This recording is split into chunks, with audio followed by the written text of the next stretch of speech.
Okay, welcome back to Catholic Conversations. Thanks for tuning in again. This is my dear friend, Catherine. Hi! She's out here. Wait, we should get you a booster seat. Okay. Alright, booster seat. Now we're the same height. Look at that. Alright, Catherine, tell them a little about yourself. They know you, but... Yeah, so my name's Catherine. I've known Christian basically my whole life. We're family friends. And yeah, so I am from Hopkinton, Massachusetts. The Hopkinton Killers. Yep, go Hillers! Hillers! That's their mascot. It's so yes, weird. it is. And I am going to be a senior in high school in the fall. And yeah, I don't know. What else? That's perfect. That's perfect. Yeah, and I'm Catholic. And you're Catholic. Okay, so I've asked everyone this question so far. What is the thing that you get most fired up about your faith? Oh. And why do you believe, People want to know. One thing. I would say the thing I get most fired up about are Catholic social teachings. Okay.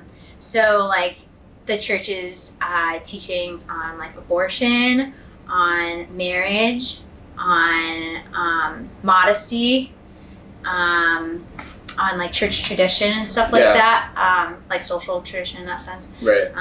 Yeah, those I feel especially out of all those, particularly the pro-life movement, I feel I've realized in the past couple of years that the Lord has really put on my heart that I have this desire for protecting familial life. Mm-hmm. And so not only do I at this point in my life feel a call to marriage, but also that I feel a particular calling, I want to be a pediatric nurse practitioner. So a particular calling to protecting life as soon as it starts. Right. Because the church teaches from protecting life from conception to natural death. Yo, it's kind of like those Hebrew midwives when Pharaoh's like, yeah. yo, go kill all we'll hire you to go kill all the Hebrew firstborn. And they're like, they didn't kill them. And then they were like, oh, they just birthed them so fast we couldn't kill them. Exactly. Protecting the life, baby. Yeah. Yeah, protecting babies' lives. I like that. Yeah. Here's my question for you. Did you ever, growing up, struggle with the Catholic Church's teaching, social teaching? Because a lot of times it goes against the grain of society and what society is telling us. So did you ever, struggle with that? And what advice would you give for people that are struggling with it? Because it is hard to, grapple with sometimes. Yeah, so definitely growing up, I always felt I stuck out like a sore thumb no matter what I did.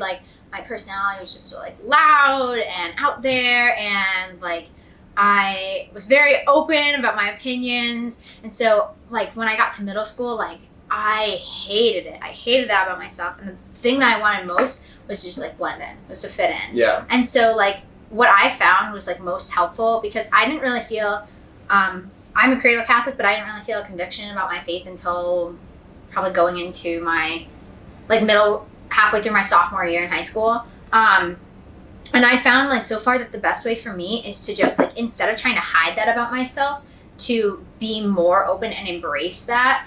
And obviously over the years I've learned a better way to do that. Right. But yeah, to just be open and honest about my faith. And so obviously it's not going to be comfortable and people are, as soon as they hear that you're Catholic, a lot of people have that immediate you're Catholic. And a lot of people make big assumptions about oh, so you do this, you would whatever. Yeah, it's the whole stigma around organized religion. Mm-hmm. And people look at the church and they I think just part of being raised in public school is you're kind of given this connotation that religion is bad, or in the sense that the Catholic Church has done bad things in the past. So I don't know, it depends who you have as a teacher, but that's kind of what I got underlying, oh, the Inquisition.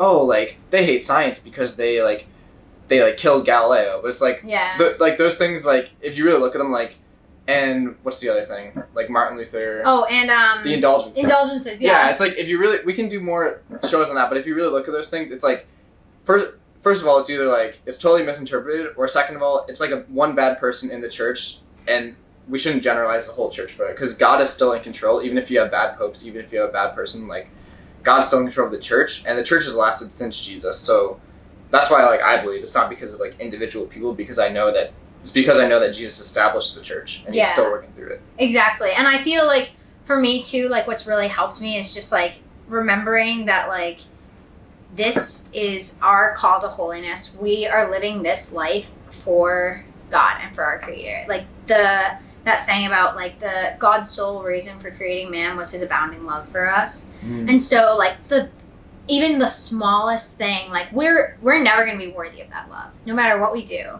And so like you can't earn it. Exactly. And so like the smallest way that we could even like possibly try to pay him back for that, well, not pay him back, but in that sense, respond to it. Like, say our yes to it. Yes, is to spread his teaching, and the Catholic Church is the church that Jesus instituted. I mean, that's the last thing that he said before he ascended in Matthew. He said like, baptize people in the name of the Father, Son, and Holy Spirit. It's like, well, we're not priests, so we're probably not going to be baptizing people. And they said, but teach them all that I've commanded you. And it's like, that's all we can really do if we're not going to be priests. Shout out to Stephen's dad, Professor Bolster. He's the one that pointed that out to me. But it's like, we have to teach people like all that Jesus commanded, which is the social teachings, which is love, which is the fact that the Trinity, which he revealed to us himself, that he saved us, Yeah, and so I feel like, especially too in public schools, like I think about this a lot, people don't like to be told that what they're doing is wrong. And so like sometimes you need to call out the action and not the person. And so like we as Christians and Catholics are told we're not going to judge, right? But judging a person is different from judging an action. So if someone does, it makes a questionable decision, like let's say your friends decide that they want to vape or do drugs. You don't, you can judge that decision and say, oh, I don't think that that's a smart decision. Or just not participate. Exactly. But aside from that, you still can love them as a person. Right. And we're still, as Catholics, you called have to love them. Yeah. So I guess kind of like it's really important to, especially in public school, to like look past people's like outwardly appearance, because a lot of people too feel really empty in high school because they're not living for the church, and they're searching for these things. They're searching for like we said, like a God-sized soul, and they're trying to fill it with like this fleeting moment of like bliss with like drugs and stuff. Yeah. One thing I will say, which I just really, I don't know, I've really developed this thought. It's like the Catholic Church's teachings. I'm really passionate about this. The Catholic Church's teachings, they're not just there for themselves, but they're there for an end. So like, it's like, think about a river. So like, say there were no boundaries to a river, you would just have a swamp. You'd have just like water sitting there, like nasty like algae growing, and it's just chilling there.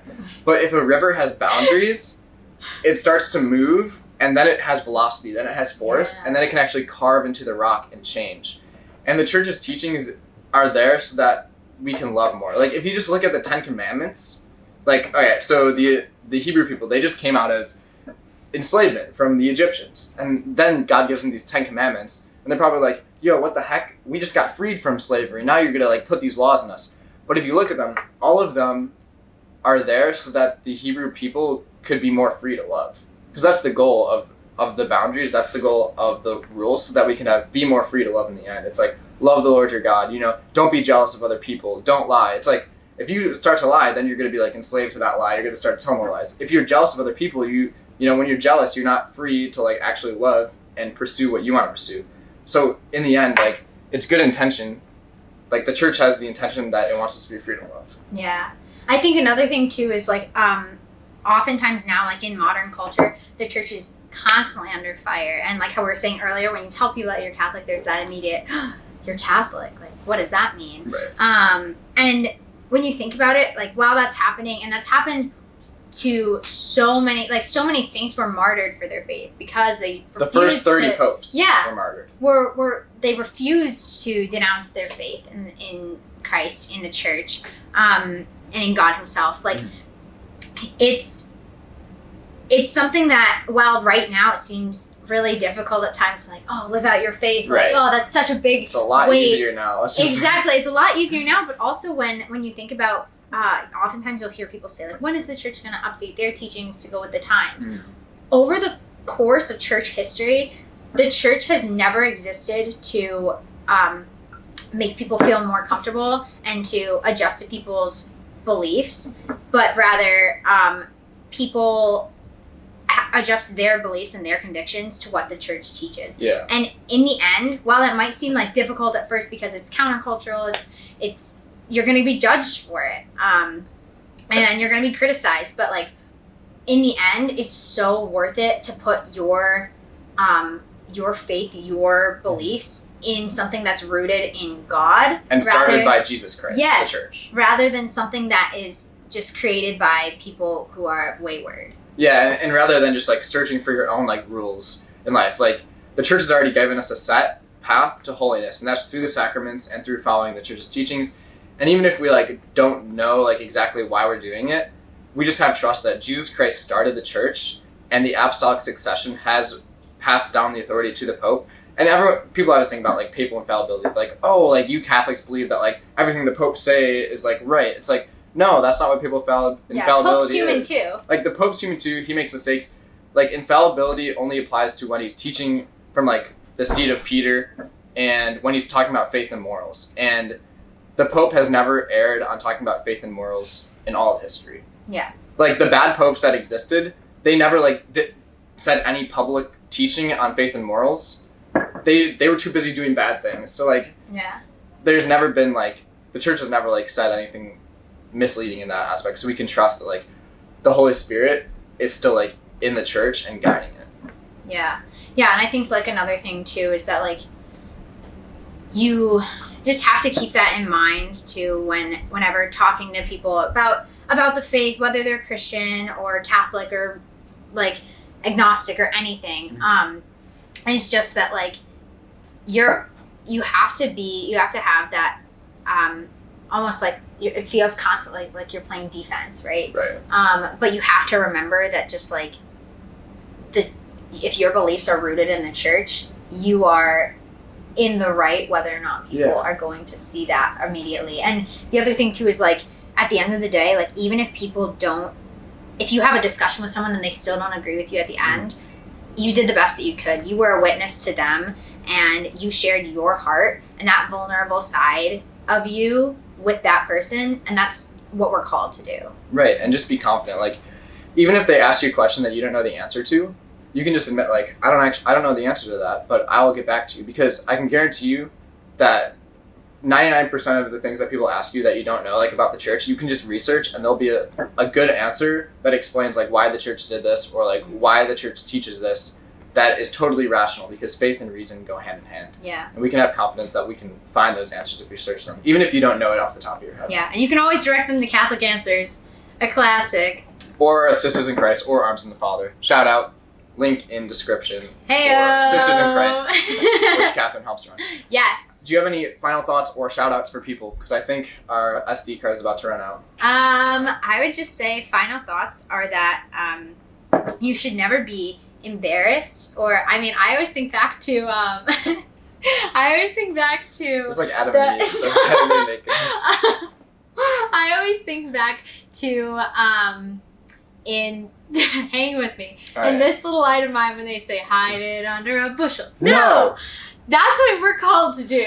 We all have a light inside of us, and truly you're going to find so much more true joy and true bliss if you just let your light shine, and not try to hide it or hide that aspect of your life from other people, but just be open, honest, and truthful when grounded in the gospel, to everyone that you're with.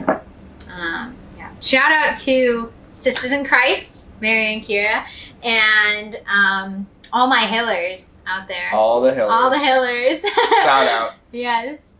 Well, thanks for being on the show, Catherine. Thanks, it's been a Christian. pleasure. If you want to follow Sisters in Christ on Instagram or YouTube, I'll link that down below. Also, Arms of the Father has Instagram and TikTok and whatnot. You can check those out.